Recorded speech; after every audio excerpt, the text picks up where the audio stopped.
परिचय। अंकिता, तुम्हें पता है विकास जैविक जन समूहों की आनुवांशिक अभिलक्षणों में अनुक्रमिक पीढ़ियों में होने वाला कोई भी परिवर्तन होता है। हाँ, तथा विविधता सजीवों में सामान्य अभिलक्षणों से अलग विकसित होने वाली संरचनात्मक, कार्यात्मक या व्यवहारात्मक परिवर्तन होती है। आओ अपने इस अध्याय में हम आनुवंशिकता तथा विकास के बारे में विस्तार से चर्चा करें। उद्देश्य।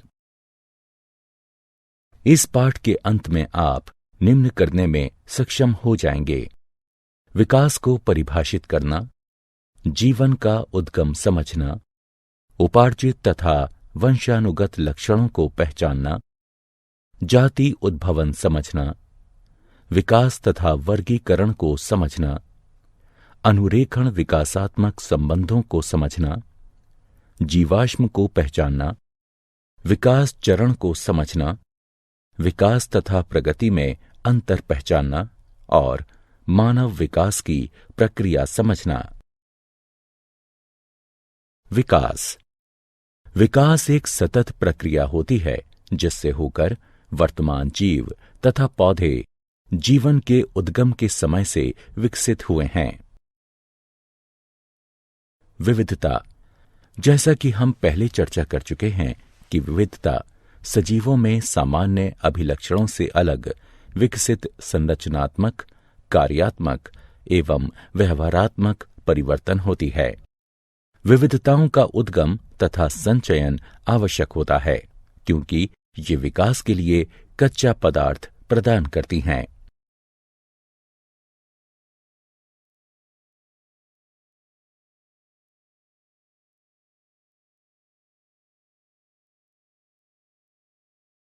विविधताओं के प्रकार। विविधता आनुवंशिक या गैर आनुवंशिक हो सकती है। आनुवंशिक विविधता विकास में प्रतिभागिता करती है, जबकि गैर आनुवंशिक विविधता विकास में प्रतिभागिता नहीं करती है।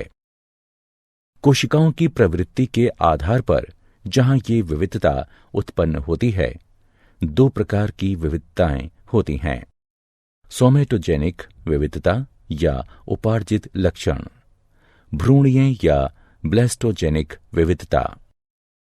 सोमेटोजेनिक विविधता वे विविधताएं होती हैं जो किसी जीव की आयु के दौरान किसी भी समय जीव की दैहिक कोशिकाओं तक ही सीमित होती हैं तथा ये विविधता जीव के साथ ही मृत हो जाती है एवं ये गैर आनुवंशिक होती हैं।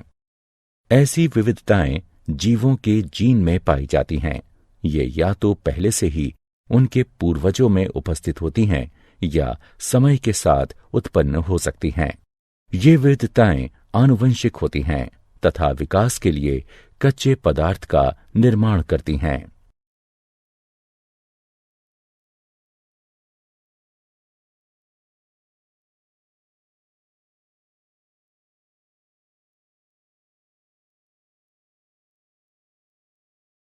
विविधता के स्रोत। विविधता निम्न कारणों से होती है: उत्परिवर्तन, आनुवंशिक विचलन। उत्परिवर्तन एकाएक, वृहद तथा आनुवंशिक पदार्थ में होने वाला परिवर्तन है। ये परिवर्तन कुछ प्राकृतिक कारकों या मानवीय गतिविधियों द्वारा हो सकते हैं। आनुवंशिक विचलन अवसरगत अस्थिरताओं द्वारा जीन आवृत्ति में होने वाला यादृच्छिक परिवर्तन है। यह समष्टि के आकार के विपरीत अनुपात में होता है एवं इस प्रकार यह छोटी समष्टि में अधिक ग्राह्य है, जिनमें अंतःजनन की अधिक संभावना होती है तथा यह हानिकारक जीनों की होमोजाइगोसिटी की आवृत्ति में वृद्धि करती है। यह बिना किसी अनुकूलन के विविधता प्रदान करती है।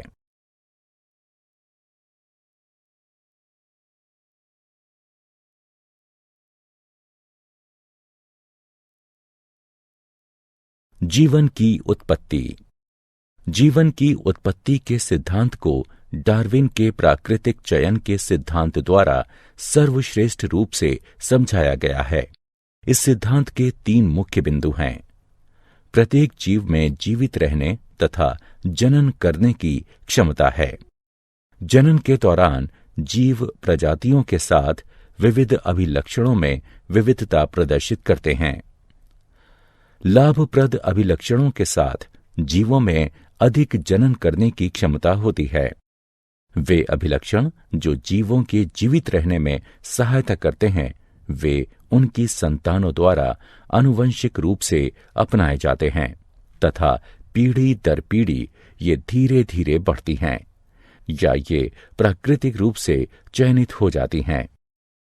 स्टैनले एल मिलर तथा हैरोल्ड सी उरे ने सन 1953 में अपने अनुरूपण प्रयोग में लघुकारक स्थितियों के अंतर्गत अति साधारण यौगिकों से साधारण यौगिकों के गठन को प्रयोग से सिद्ध किया था।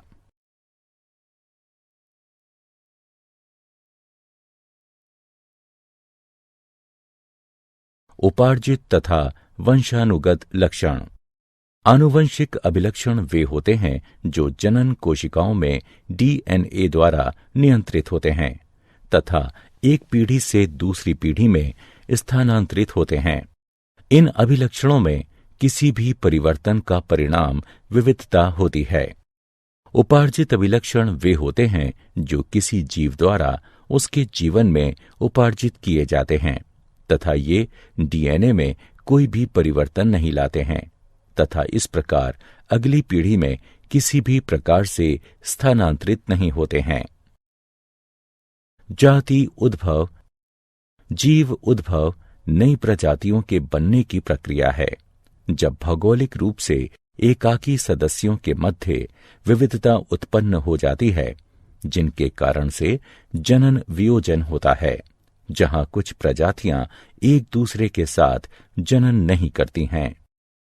किसी समष्टि के गूढ़ परिवर्तनों के साथ सदस्यों के एक अन्य समष्टि में पलायन से नव समष्टि में नए लक्षणों के विस्तार में सहायता प्राप्त होती है। आनुवंशिक विचलन वह होती है जो प्राकृतिक आपदा के कारण एक जनसंख्या से कुछ जीनों को निष्कासित कर देती है या मृत्यु जीन आवृत्ति में परिवर्तन लाती है। विविधता तब भी संकलित हो सकती हैं जब डीएनए प्रतिछवि तंत्र में अशुद्धियां उत्पन्न हो जाती हैं। गुणसूत्र संख्या में परिवर्तन से भी 2 उपसमूहों में भयंकर अंतर उत्पन्न हो सकते हैं। यौन जनन से भी विविधता उत्पन्न होती है। भौगोलिक अवरोधक अथवा भौगोलिक वियोजन यथा नदी या पर्वतों का समष्टि के 2 उपसमूहों के मध्य अंतरागमन जीन प्रवाह के स्तर में कमी लाता है। जनन वियोजन 2 उपसमूहों के मध्य उत्पन्न होता है, जिसका अर्थ है 2 उपसमूह वे लक्षण विकसित कर लेते हैं जो उन्हें एक दूसरे के साथ सहचारी नहीं होने देते। विकास तथा वर्गीकरण। जीवों के मध्य समानताएं हमें उन्हें समूहीकृत करने की अनुमति प्रदान करती हैं। जितने अधिक अभिलक्षण उनमें आम होंगे, उतने ही अधिक वे संबंधित होंगे। जितने निकटतम वे संबंधित होंगे, उतना ही नजदीक उनमें आम पूर्वज होंगे। इसे एक भाई एवं बहन के उदाहरण से अधिक स्पष्ट रूप से समझा जा सकता है। वे निकटतम संबंधित होते हैं क्योंकि उनके पूर्वज समान होते हैं। इस प्रकार हम प्रजातियों के छोटे समूहों का निर्माण हालिया समान पूर्वजों के साथ कर सकते हैं। फिर इन समूहों के उपसमूहों में अधिक समान पूर्वज होंगे।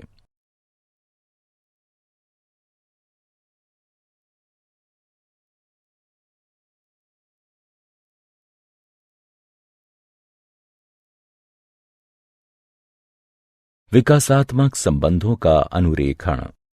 विविध जैविक अध्ययन हमें बतलाते हैं कि अपने उद्भव के बाद से ही जीव अपने नए रूपों में विकसित होने के लिए अपनी संरचनाओं में विविध परिवर्तनों से होकर गुजर रहे हैं।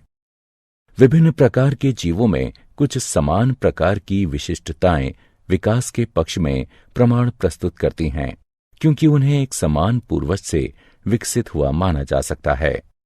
कुछ महत्वपूर्ण स्रोत जो जैव विकास के लिए प्रमाण प्रस्तुत करते हैं वे हैं समजात अंग, समरूप अंग। समजात अंग वे अंग होते हैं जिनकी मूल संरचना समान होती है लेकिन कार्य भिन्न होते हैं। उदाहरण, एक मेढक, पक्षी तथा पुरुष का अग्रबाहु। यह हड्डी की एक ही मूल संकल्पना पर निर्मित होते हैं, किंतु इनके कार्य भिन्न होते हैं, यथा कूदना, उड़ना तथा पकड़ना।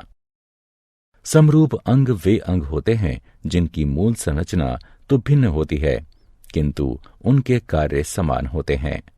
उदाहरण, कीटों तथा पक्षियों के पंखों की संरचना भिन्न होती है, किंतु वे उड़ने का ही कार्य करते हैं।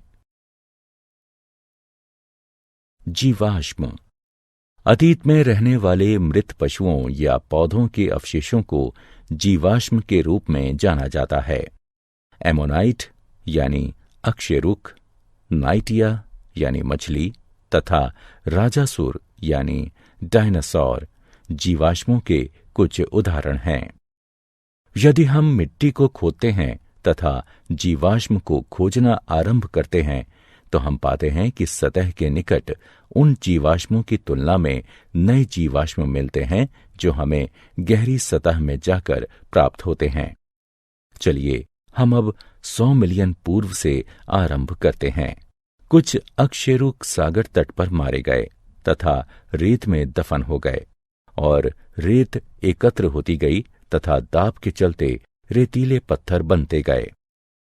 लाखों वर्ष उपरांत एक क्षेत्र में रहने वाले डायनासोर मर गए तथा उनके शरीर मिट्टी में दब गए। यह मिट्टी चट्टानों में परिवर्तित हो गई।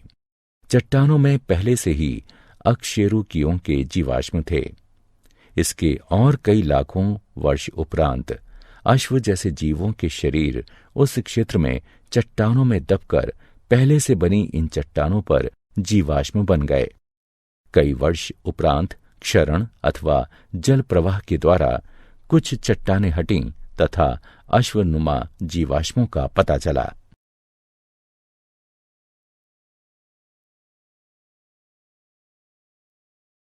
विकास चरण। एक परिवर्तन जो आरंभ में किसी गुण के लिए लाभकारी होता है, बाद में भिन्न कार्यों के लिए भी उपयोगी हो जाता है। उदाहरण, पंख आरंभ में ठंडे मौसम में रोधन प्रदान करने के लिए उपयोगी थे, किंतु कालांतर में वे उड़ान भरने के लिए उपयोगी हो गए। कुछ डायनासोर में पंख पाए जाते थे, हालांकि उन्होंने उड़ने के लिए कभी भी पंखों का प्रयोग नहीं किया। विकास तथा प्रगति में अंतर। विकास में पुरानी प्रजातियां नई प्रजातियों के निर्माण के दौरान विलुप्त नहीं होती हैं तथा अधिकतर पुरानी तथा सामान्य प्रजातियां अभी भी जीवित हैं। विकसित प्रजातियां कभी भी पैतृक प्रजातियों से भिन्न नहीं होती हैं। विकास प्राकृतिक तथा आनुवंशिक विचलन पर आधारित होता है जो एक साथ मिलकर एक ऐसी समष्टि का निर्माण करते हैं जो अपनी पैतृक प्रजाति से वियुक्त होती है। मानव विकास। जैसा कि हम पूर्व में चर्चा कर चुके हैं कि मानव तथा बंदर बहुत ही निकटतम संबंधी प्रजातियां हैं। बहुत समय पूर्व इनके पूर्वज समान हुआ करते थे। यहां तक कि मानवों में भी पूरे विश्व में प्रारूपों में तथा विशिष्टताओं में अत्यधिक विविधता पाई जाती है। काफी समय तक हम इन मानव प्रारूपों को मानव जातियों के रूप में मानते रहे। टाइम डेटिंग के आधार पर जीवाश्मों के अध्ययन तथा डीएनए अनुक्रम को संलग्न कर आणविक जाति वृत्त के आधार पर अब यह स्पष्ट हो गया है कि सभी मानव जाति एक ही होमो सेपियंस से संबंधित हैं।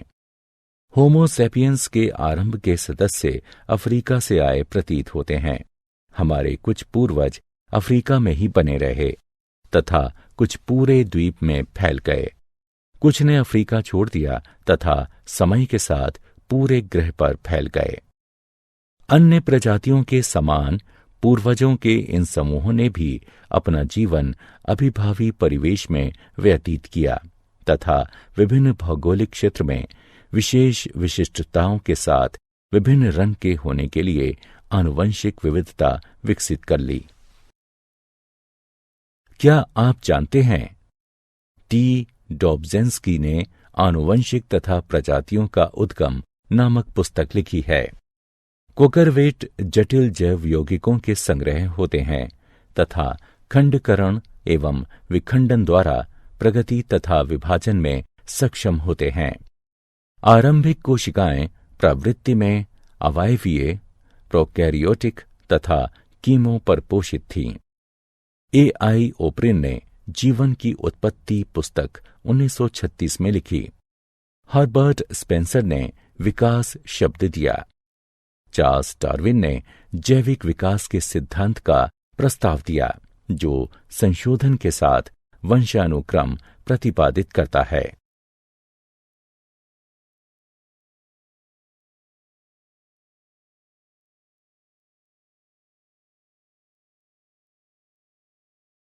लिनार्डो दा विंसी को भूविज्ञान का जनक के रूप में भी जाना जाता है। W.F. लिबी ने कार्बन 14 डेटिंग तकनीक का प्रस्ताव दिया, जिसे पूर्ण डेटिंग तकनीक भी कहा जाता है। बोल्टवुड ने डेटिंग जीवाश्मों के लिए यूरेनियम आधारित पद्धति का सुझाव दिया। नेएंडरथल मैन प्रथम सभ्य व्यक्ति था, जबकि क्रो-मैग्नन मैन को आधुनिक व्यक्ति का विलुप्त प्रतिनिधि माना जाता है। मानव को बंदरों से अधिक चिंपांजी के नजदीक माना जाता है, क्योंकि मानव तथा बंदरों के डीएनए के बीच में 10% का अंतर है। वहीं मानव तथा चिंपांजी के डीएनए में 2.5% का अंतर है।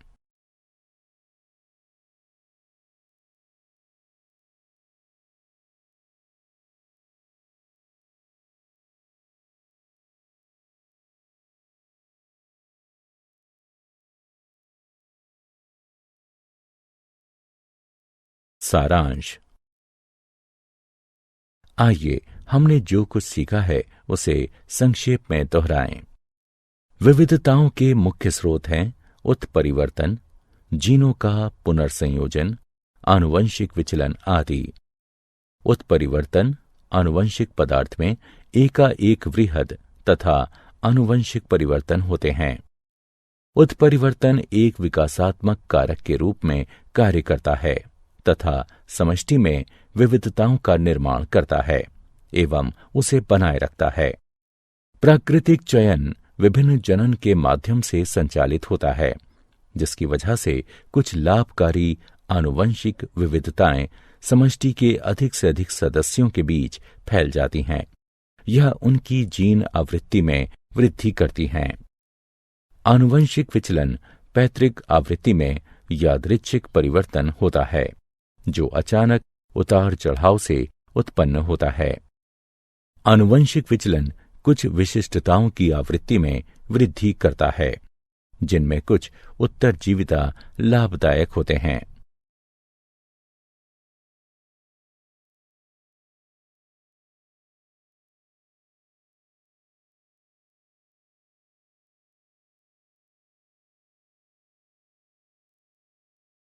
चार्ल्स डार्विन ने जैविक विकास के लिए प्राकृतिक चयन के सिद्धांत का प्रतिपादन किया। उन्होंने प्रतिपादित किया कि केवल उपयोगी निरंतर विविधता ही विकास में सहायता करते हैं तथा प्राकृतिक चयन एक मिश्रित समष्टि से सर्वश्रेष्ठ अनुकूलित प्राणियों का चयन करता है। जीवन के उद्गम का सबसे स्वीकृत सिद्धांत है कीमोसिंथेटिक सिद्धांत। इसका प्रतिपादन ओपेरिन तथा हेल्डेन द्वारा किया गया था। यह बताता है कि जल में प्राचीन जीवन की उत्पत्ति 4.2 बिलियन वर्ष पूर्व आदि काल में रासायनिक विकास द्वारा पृथ्वी के पर्यावरण में कमी के साथ हुई। इसे प्रयोग द्वारा मिलर तथा उरे द्वारा समर्थन प्राप्त हुआ। जाति उद्भवन में निवर्तमान प्रजातियों से नई प्रजातियों के उद्गम सम्मिलित हैं। जाति उद्भवन उत्तरोत्तर या तात्क्षणिक हो सकता है। उत्तरोत्तर जाति उद्भवन विस्थानिक अथवा पृथक प्राणी समूह हो सकता है, जबकि तात्क्षणिक जाति उद्भव उत्परिवर्तन के द्वारा होता है।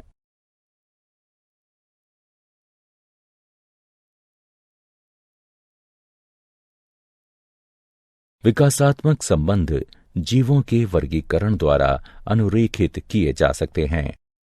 समजात अंग वे अंग होते हैं जिनकी मूल संरचना समान होती है, लेकिन कार्य भिन्न होते हैं, जबकि समरूप अंग वे अंग होते हैं जिनकी मूल संरचना तो भिन्न होती है, किंतु उनके कार्य समान होते हैं। जीवाश्म वे अवशेष अथवा विलुप्त जीवों के कड़े अंगों की छवियां होती हैं जो तलछटी चट्टानों में संरक्षित की जाती हैं। ये विकास के लिखित दस्तावेज हैं। विकासात्मक संबंध कुछ अंतःकालीन चरणों द्वारा निर्धारित किए जाते हैं।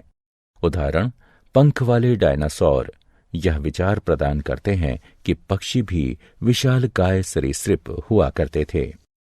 एक समान पूर्वज कई असमान परिलक्षित संरचनाओं का विकास कर सकता है। उदाहरण, पत्ता गोभी, फूल गोभी, कोहला अरबी, काले, ब्रोकली आदि जंगली पत्ता गोभी के पौधे से। विकासात्मक संबंधों का निर्धारण आणविक वंशागति के आधार पर भी हो सकता है, विशेष तौर पर रक्त प्रोटीन तथा परिवर्तित डीएनए मात्रा। मानव विकास अफ्रीका से होना आरंभ हुआ तथा इसमें असंख्य मानव प्रकार सम्मिलित हैं, जैसे अफ्रीकी बंदर मानव, जावा बंदर मानव, पैकिंग मानव, क्रो मैग्नन मानव तथा आधुनिक मानव।